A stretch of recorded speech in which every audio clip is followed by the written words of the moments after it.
Hi, boys and girls. Welcome back for another fun read aloud.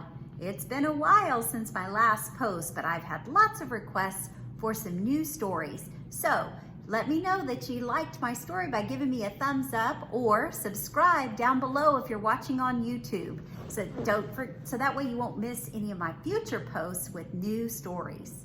Our story today is called The Kissing Hand by Audrey Penn.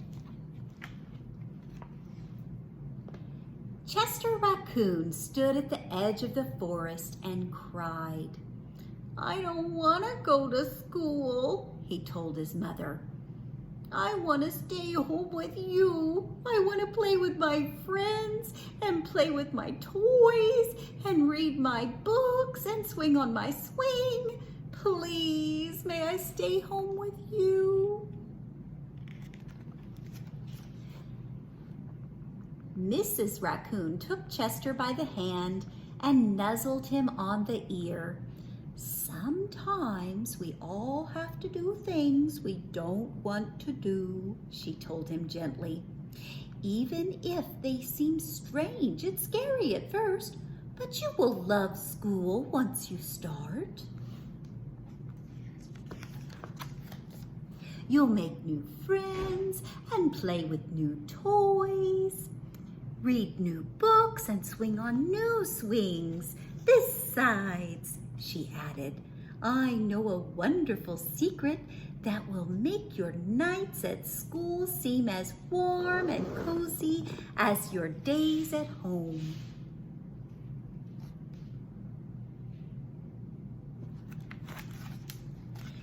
Chester wiped away his tears and looked interested.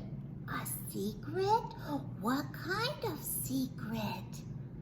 "Oh, it's a very old secret," said Mrs. Raccoon. "I learned it from my mother, and she learned it from hers. It's called the kissing hand." "The kissing hand?" asked Chester. "What's that?" "I'll show you." Mrs. Raccoon took Chester's left hand and pressed open his tiny fingers into a fan. Leaning forward, she kissed Chester right in the middle of his palm. Chester felt his mother's kiss rush from his hand up his arm and into his heart. Even his silky black mask tingled with a special warmth.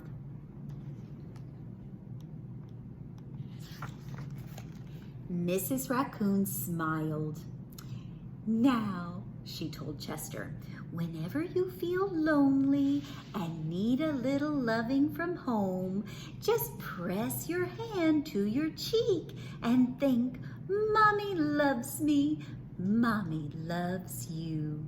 And that very kiss will jump to your face and fill you with toasty, warm thoughts."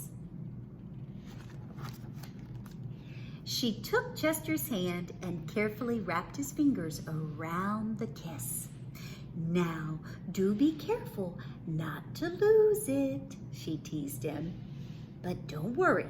When you open your hand and want to wash your food, I promise the kiss will stick." Chester loved his kissing hand. Now he knew his mother's love would go with him wherever he went, even to school. That night, Chester stood in front of his school and looked thoughtful. Suddenly, he turned to his mother and grinned. "Give me your hand," he told her. Chester took his mother's hand in his own and unfolded her large, familiar fingers into a fan. Next, he leaned forward and kissed the center of her hand. "Now you have a kissing hand too," he told her, and with a gentle goodbye and "I love you," Chester turned and danced away. Mrs. Raccoon watched Chester scamper across the tree limb and enter school.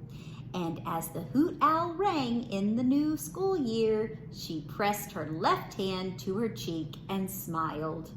The warmth of Chester's kiss filled her heart with special words. Chester loves you, it sang. Chester loves you.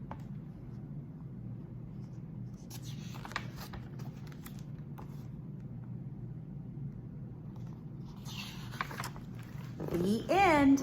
I hope you enjoyed The Kissing Hand. Tune in for another fun read aloud soon. Bye.